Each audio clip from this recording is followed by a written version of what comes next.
बच्चों का भला कर सकती हैं। तो इन संस्थाओं में दिल खोल के दान दीजिए, इनका सहयोग करिए और इनसे फिर अपने बच्चों को आगे बढ़ाइए।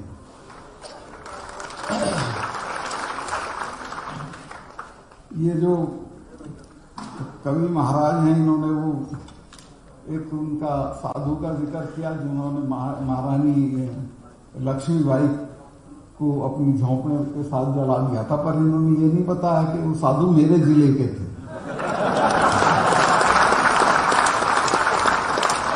और अब तक वहां भी उनका जन्मदिन नहीं मनाएंगे। जिस दिन गए तब मैंने तय किया, वहां के लड़का था एक आया हुआ इनके साथ, मैं कहा हर साल उनका जन्मदिन मनाओ, मैं आऊंगा उसमें, क्योंकि उसने बहुत बड़ा काम किया।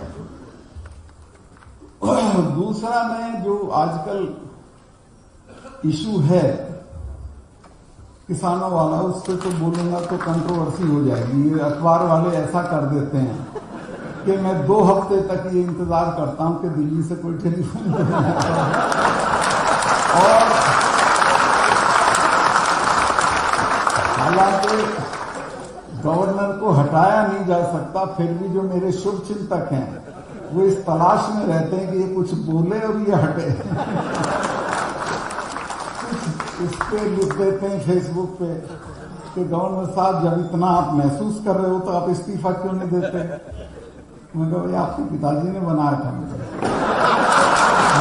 जिसने बनाया था,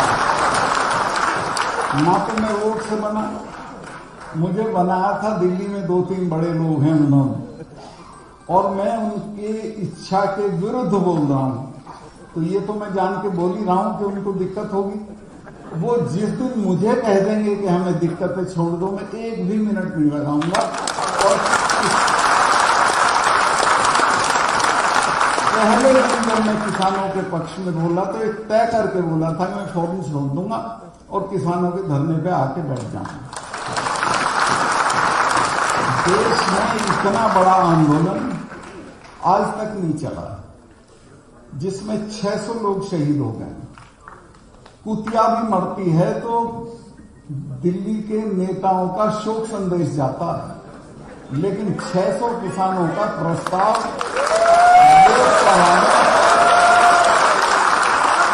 पास नहीं हुआ। और मैं इससे इतना, मेरे से पूछा वहां डीडवाना में कि साहब आपको ऐसा क्या हो गया था जो आपको बोलना पड़ा। मैं कहा मैं इस बात से बहुत आहत हूं कि 600 लोग, अभी कहीं एक्सीडेंट हुआ, आग लगी कल उसमें महाराष्ट्र में, 5-7 लोग मरे उसमें, लेकिन दिल्ली से प्रस्ताव आ गया उनके पक्ष में। हमारे 600 लोग मरे, उस पर कोई नहीं बोला। संसद में कोई हमारे वर्गों के लोग जहां हैं वो भी खड़े नहीं हुए प्रस्ताव पास करवाने के लिए। तो ये कोई अच्छी स्थिति नहीं है और इसमें मैं काफी आहत था, गुस्से में था। मैं तो प्रधानमंत्री जी से मिलने गया तो मैंने उनको कहा कि आप गलतफहमी में हैं, ना तो इन सिखों को हराया जा सकता है। इनके गुरु के 4 बच्चे उसकी मौजूदगी में खत्म हो गए थे, लेकिन उसने सरेंडर नहीं किया और ना इन जाटों को हराया जा सकता है।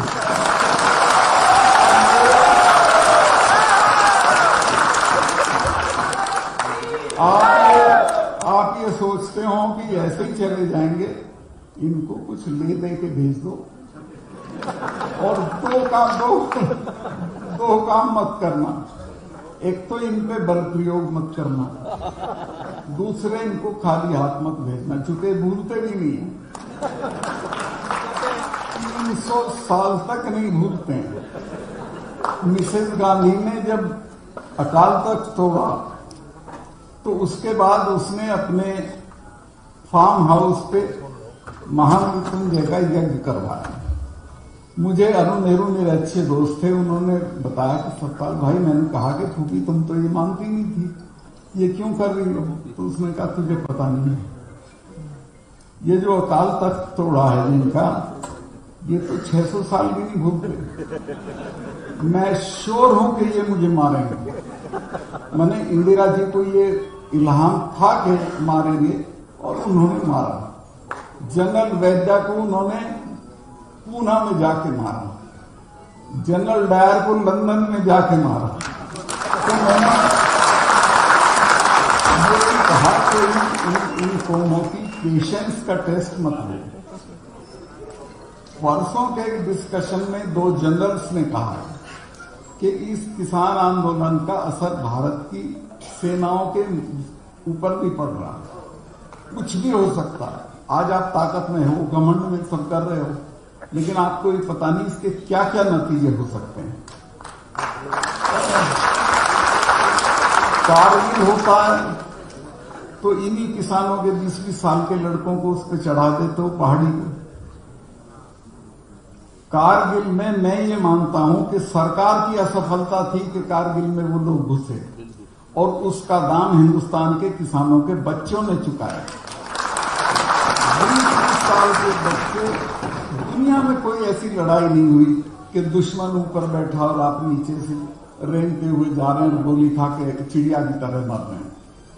तो ये जो है, ये अन्याय हमारे ही साथ होता है, लेकिन इसमें किसी ना किसी दिन लोग रिएक्ट कर जाते हैं। मैं नहीं चाहता कि कोई ऐसा दिन आए जब ये किसान लोग रिएक्ट कर। अभी तो किसानों ने एक कंकड़ भी नहीं मारी है किसी को। वो जो कहते हैं कि जी लाल किले वाली घटना, उसका किसान आंदोलन से कोई ताल्लुक नहीं।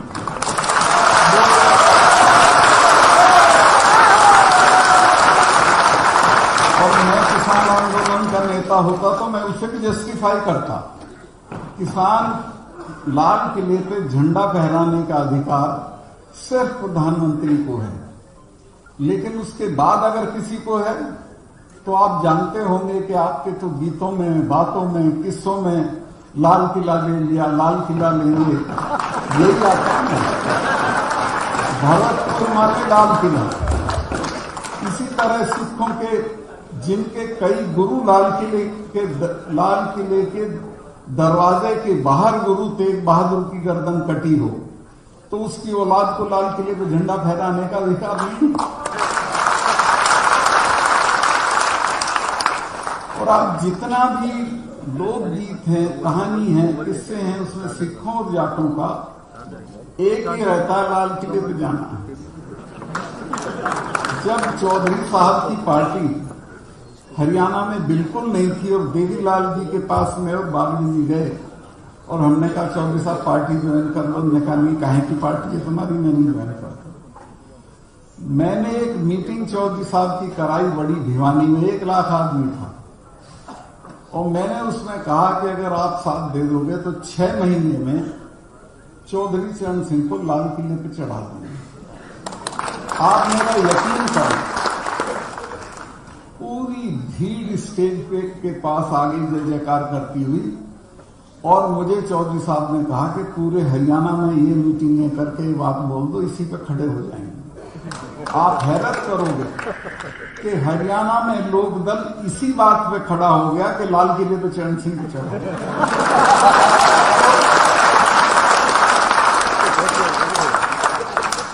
हमारा तो वो सपना रहा शुरू से और हमारे इमेजिनेशन का हिस्सा रहा है, हमारे इतिहास का हिस्सा रहा। इसी तरह सिखों के इतिहास का हिस्सा रहा। प्रधानमंत्री के अलावा अगर किसी को अधिकार है उस पर झंडा फहराने का तो वो हमें है।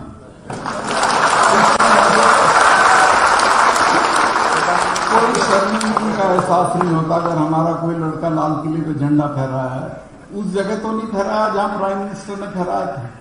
एक तरफ एक खंबा था, उस पर टांग दिया था और तुमने ऐसा बना दिया कि जिससे बड़ा खतरनाक काम हो गया, देशद्रोह का काम हो गया। ये सब मत करो, सीधे सीधे बैठो। भाई तुम्हारी ये मांगे, ये हम मान सकते हैं, ये नहीं मान सकते।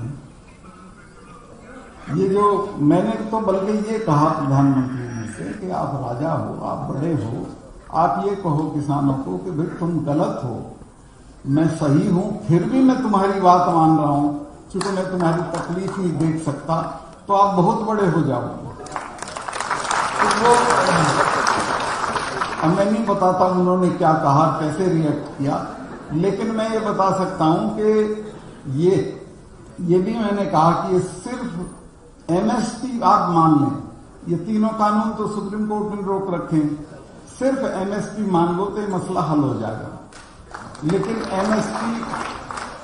एमएसपी के बिना तो हमारा गुजारा नहीं है, क्योंकि हमारी हर फसल की डिस्ट्रेस सेल होती है।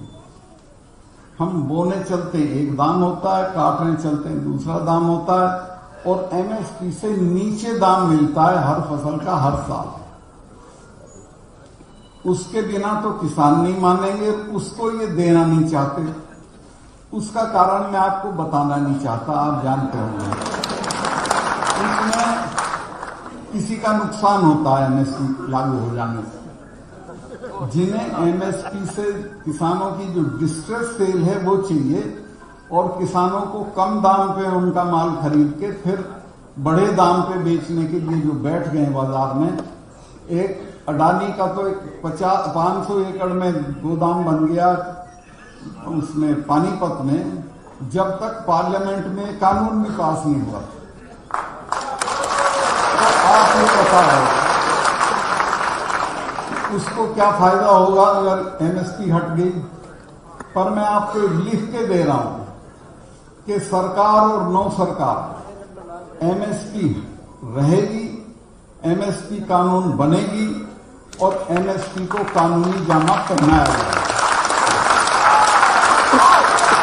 आज ये स्थिति है कि हरियाणा के किसी गांव में चीफ मिनिस्टर हेलीकॉप्टर नहीं उतार सकता। पश्चिमी यूपी के किसी गांव में हमारा मिनिस्टर नहीं जा सकता, रिश्तेदारी में भी नहीं जा सकता, गम में भी नहीं जा सकता। तो मुझे बताओ कि फिर दिल्ली में राज करने का आपका क्या फायदा है? जीत करके बैठ गए हो आप। आप बैठाओ, सामने बात करो, आपकी कोई बेइज्जती नहीं है। आपके किसान हैं, इतने बुरे हाल में रहते हैं, इतने बुरे हाल में खेती करते हैं, उनकी एक छोटी सी बात मान लो, क्या बिगड़ जाएगा आपका? और माननी पड़ेगी, ऐसा नहीं कि आपका काम चल जाए।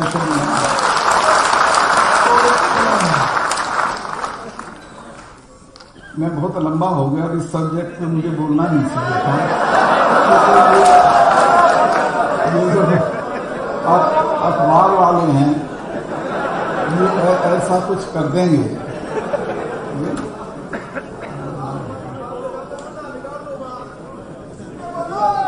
एक मैं ये कहना चाह रहा हूं कि एजुकेशन का देश में ये हाल है। मैं मिनिस्टर रहा हूं पार्लियामेंट्री अफेयर्स का।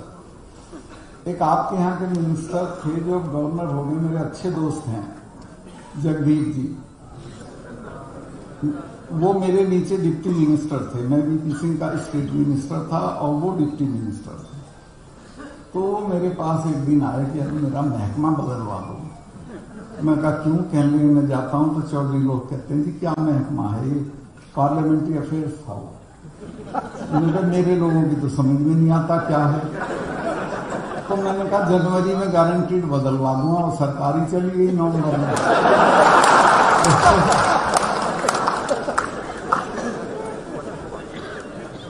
ये जो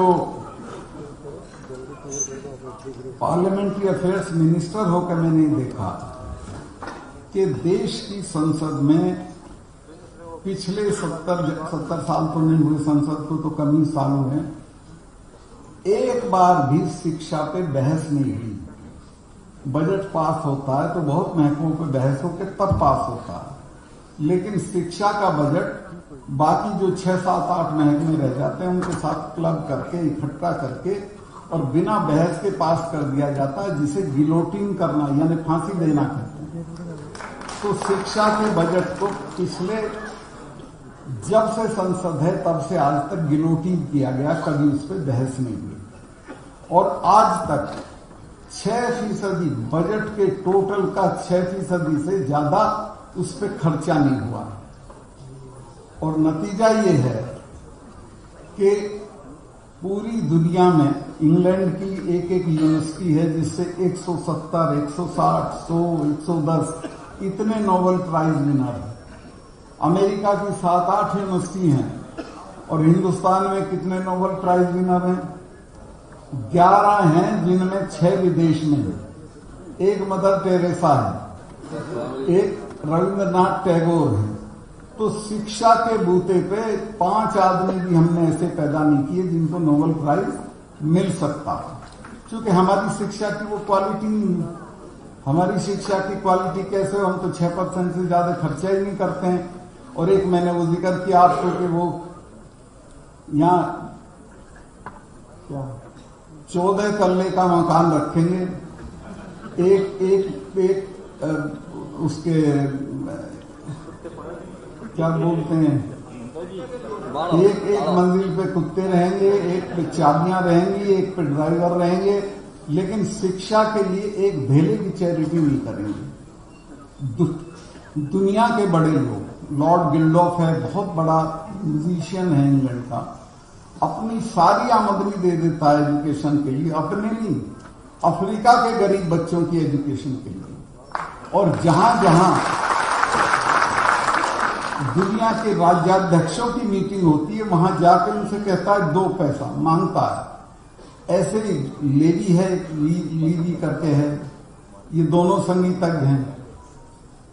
ये जो आपका माइक्रोसॉफ्ट वाला है, इसने अपनी पूरी दौलत का करीब करीब 90-95% दान में दे रखा है शिक्षा के लिए। लेकिन हमारे यहाँ जो ये पैसे वाले हैं, लड़की की शादी में चेक से 300 करोड़ रुपया खर्चा हुआ है, और बिना चेक कितना हुआ होगा आप अंदाजा लगा लो। ये करेगा, लेकिन 1 पैसा सिपाहियों को या हमारे इनको शिक्षा वालों को, हमारी संस्थाओं को दान नहीं देगा यहाँ का। तो मैं ये कहता हूं कि भाई इनको तुम क्यों सेठ मानते हो, इनको तुम क्यों बड़ा मानते हो, तो सड़े हुए आलू की बोरी है, ये तो खाना है। इनका सम्मान ही मत करो समाज में। समाज में उसका सम्मान करो जो अपने हिस्से का दूसरे के लिए दे। जो यहां दान देता है, नाम बुलवाता है, उसका सम्मान करो। अपने घर कोई लिए बैठा, हमसे क्या मतलब है।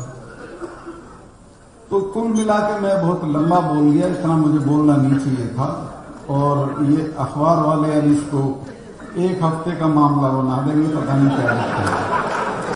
और मैं जब भी यहाँ आता हूँ या बोलने भी चलता हूँ, मेरे सब वेल विशर ये कहते हैं जी थोड़ा संभल के, थोड़ा देख के, क्या हो जाएगा भाई। मैं अपनी माँ के पेट से गवर्नर पैदा नहीं हुआ,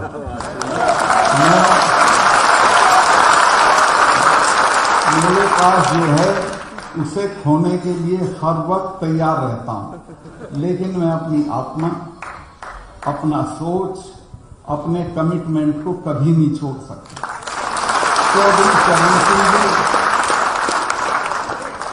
मैं उनके सानिध्य में क्या, मैं तो कहूं उनके चरणों में बैठ के काम किया। एक ही बात कहते थे, उनकी बहुत सारी बातें जो याद रखनी चाहिए, लेकिन वो ये कहते थे कि अपने वर्गों के सवाल पे कभी समझौता मत करो। अपने वर्गों के सवाल पे जो तुम्हारे पास हो उसे छोड़ने के लिए तैयार रहो, लेकिन समझौता मत करो। बहुत सी उनकी कोशिशें एक हैं, वो कहते हैं कि दिल्ली, एक किसान को एक निगाह अपने खेत पे और एक दिल्ली पर रखनी चाहिए। दिल्ली का रास्ता खेत से होके जाता है। तो बहुत बातें थी जिसमें ये खास थी कि अपने वर्गों के हितों पे कभी कोई समझौता मत करो। तो मेरा भी वही एटीट्यूड है कि मैं कुछ भी छोड़ सकता हूं, लेकिन मैं ये नहीं देख सकता कि किसानों के साथ जुल्म हो रहा हो, वो हराए जा रहे हैं, उन्हें घुराया जा रहा हो और हम अपना पद लिए बैठे रहे। तो इससे बड़ी लानत की कोई बात नहीं है। टिकैत का लड़का जिस रात रोया है, रोते कई हजार आदमी उसके घेर पे पहुंच गया। और अगले दिन वहां पंचायत थी। मैंने 11 बजे रात को किसी बड़े नेता को जगा के कहा कि मेरा हाथ जोड़ के निवेदन है कि इसको आज मत गिरफ्तार करो। वो मेरे से सहमत थे। उन्होंने कहा कि हाँ, कल की पंचायत में हिंसा हो जाएगी। मैं कहा हिंसा नहीं चाहते हो तो? उन्होंने कहा तुम सॉर्ट आउट करो इसको। मैं कहा मैं कर दूंगा, मेरी एक शर्त है कि क्या कि इसको आज मत गिरफ्तार करो, कल कर लेना। आज ये जो रोया है इसका असर चला गया नीचे तक। सबसे पहले जींद जिले के लोग सड़क पे आए, तो ये पता नहीं कहां तक बात जाएगी। तो वो मैं उनका धन्यवाद करता हूं, 1 मिनट में मान गए। उन्होंने कहा मैं भी सब फोर्सेस को वापस बुलाता हूं, तुम उसको को मेरे से बात कर ले। उसने फौरन फोन किया, बात हो गई। उन्होंने कहा अपने भाई को कहना पंचायत में कोई हिंसा नहीं होगी। उसने कहा कि मेरी गारंटी नहीं होगी, और वो बाहर है। उस दिन से आज तक गिरफ्तार तो नहीं हुए। तो असली बात यह है कि जो ऐसे मौके होते हैं उनको अवॉइड किया जाता है। सरकार में भी ऐसे लोग हैं जो किसानों के पक्ष के हैं, ऐसा नहीं है कि नहीं ऐसा, लेकिन एक आध आदमी के सर में ताकत इतनी घुस गई है कि उसको जमीन नहीं दिखती।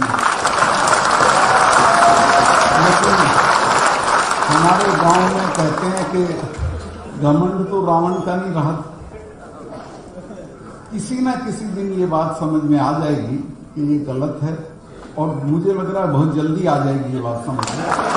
और किसान दिल्ली से हार के नहीं आएंगे। उन्होंने भी तय कर रखा है कि हम इस काम को पूरा ही करके जाएंगे। 1 साल लगे, 2 साल लगे, 3 साल लगे, 4 साल लगे, वो जीत के आएंगे, कामयाब होके आएंगे। चूंकि वो अपने लिए नहीं लड़ रहे हैं। एक और दिलचस्प बात बताता हूं देश की। यहां ये प्रचार होता है तो 3 स्टेट का झगड़ा है सिर्फ, पंजाब, राजस्थान और हरियाणा का कुछ नहीं, पंजाब, हरियाणा, राजस्थान का कुछ टुकड़ा और वेस्टर्न यूपी का कुछ टुकड़ा।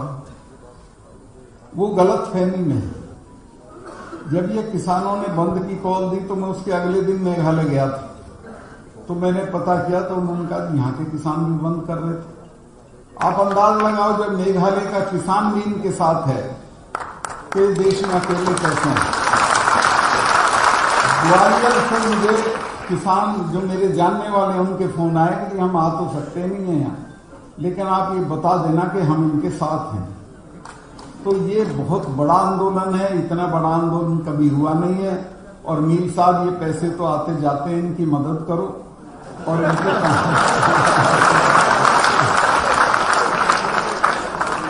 ये अगर नेक काम में लगेंगे तो उसके अच्छे नतीजे होंगे। आपकी औलाद का भी नाम होगा, आपका भी नाम होगा। मैं बहुत समय आपका दे दिया जो उचित नहीं था। एजुकेशन के बारे में बहुत चीजें मैं कहना चाह रहा था, लेकिन अब मौका नहीं है। मैं इतना ही कहना चाहता हूं कि एजुकेशन बहुत इग्नोर्ड है देश में, उसमें कोई तवज्जो नहीं है, क्वालिटी एजुकेशन नहीं है। नोबेल प्राइज की तो छोड़ो, वैसे भी नहीं है, और बढ़िया कॉलेज भी नहीं है अपने यहाँ दुनिया के लेवल पे अगर देखेंगे तो। और दुनिया एजुकेशन को कितनी तवज्जो देती है वो अपने यहाँ सरकार तवज्जो भी नहीं। हमारे यहाँ तो सरकार है नई पार्लियामेंट बनाने पे खर्चा कर रही है।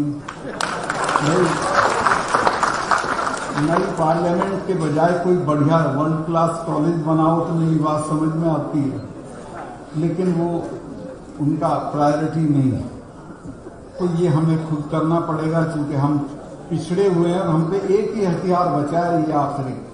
क्योंकि ना बंदूक से लड़ सकते हो, ना लाठी से, एजुकेशन से लड़ सकते हो। अपने बच्चों को बढ़िया तालीम दो, फिर आपके बच्चे कहीं नहीं सीखेंगे। आरक्षण आपको हो चुका है, इसी आरक्षण में इतनी बड़ी तादाद में आपके बच्चे निकल जाएंगे, और जब वो डीएम, एसएसपी और अफसर होके बैठेंगे तो आपकी तो जय जयकार हो जाएगी। फिर क्या चाहिए आपको। लेकिन मैं फिर दोहराऊं, आप ये जो काज करना है, और मेरा एक साथी था, वो आया एक दिन कि जी कर्जे में हो गया। मैं क्यों? कहने मेरा बाप मर गया था पिछले महीने, गांव वालों ने बिठा के 40 गांव की चिट्ठी फड़वा दी। मैं कहा फिर? कहने जी बहुत पैसे खर्च हो गए। मैं क्या, तेरा बाप इससे सूरजमल बन गया क्या? कि बिना मैं कहा लो ये काम छोड़ दो, कुछ नहीं रखा है इन्होंने, दहेज छोड़ दो। राजस्थान की तो महिलाओं से हाथ जोड़ के कहता हूँ ये सोने का, यहाँ तक के सोने का चलन छोड़ दो। ये सारी चीजें छोड़ के सारा पैसा बच्चे की बढ़िया से बढ़िया तालीम करने में लगा। इसे बढ़िया से बढ़िया इंस्टीट्यूट में भेजो, यूनिवर्सिटी में भेजो। जब वो पढ़ के वहां से निकलेगा तो वो इतना ताकतवर होगा कि जिनसे आप डरते दबते थे वो उससे डरने लगेंगे, वो उसे सलाम करेंगे। मैं बहुत कई बार कह भी लिया है मैंने कि मैं बहुत लंबा हो गया, मैं माफी चाहता हूं। और मुझे बहुत बुरा भी लग रहा है कि सब भूखे बैठे हैं दोपहर का खाने से, और मैं अपने ऐसे काम को लगा दिया हूँ तो बहुत माफी चाहता हूँ। फिर कभी आऊंगा और मैं आता रहूंगा आपके संस्थान।